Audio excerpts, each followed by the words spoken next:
বাংলা চলচ্চিত্রের ক্ষণজন্ম নায়ক সালমান শাহ মাত্র কয়েক বছরের ক্যারিয়ারে যিনি দর্শকের মনে এমন জায়গা করে নিয়েছেন, মৃত্যুর প্রায় ৩ দশক পরও তাকে ঘিরে মানুষের আবেগ এতটুকু কমেনি, বরং সময়ের সঙ্গে সঙ্গে তার জনপ্রিয়তা ও মৃত্যুর রহস্য নিয়ে আলোচনা আরও গভীর হয়েছে।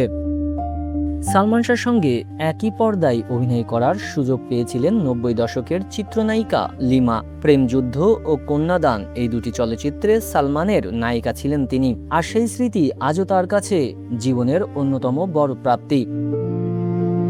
লিমার ভাষায়, আমার জন্ম সার্থক হয়েছে সালমান শাহর সঙ্গে ছবি করতে পেরে। সালমান শাহকে স্মরণ করে লিমা বলেন, অমর এই নায়কের সঙ্গে দুটি ছবিতে কাজ করতে পেরেছেন, তবে সালমানের সঙ্গে কাজ করার সময় তার জনপ্রিয়তার ব্যাপ্তি সম্পর্কে এতটা ধারণা ছিল না বলেও জানান এই অভিনেত্রী।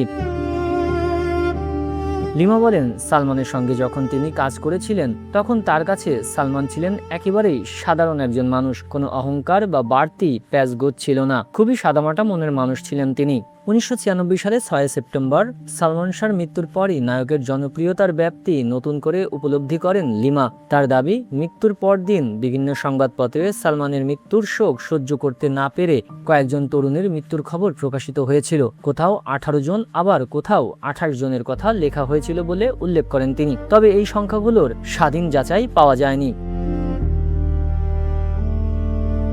সালমানের সঙ্গে স্মৃতিচারণ করতে গিয়ে লিমা আরও বলেন, শুটিংয়ের সময় সালমান ছিলেন অত্যন্ত হাসিখুশি একজন মানুষ, সেটে সবাইকে হাসাতে পারতেন। তার সঙ্গে কাটানো অসংখ্য স্মৃতি আজও মনে পড়ে লিমার। সালমান লিমা জুটির প্রথম চলচ্চিত্র ছিল জীবন রহমান পরিচালিত প্রেমযুদ্ধ।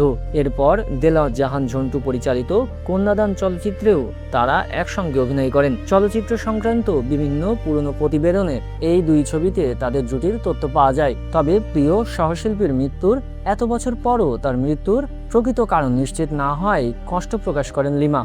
তিনি বলেন, ২৯ বছর পার হয়ে গেলেও সালমান শাহকে কিভাবে হারাতে হলো সেই রহস্য এখনো তার কাছে পরিষ্কার নয়। সালমানকে হত্যা করা হয়েছিল নাকি আত্মহত্যা করেছিলেন, এই প্রশ্নের উত্তর তিনি আজও পাননি।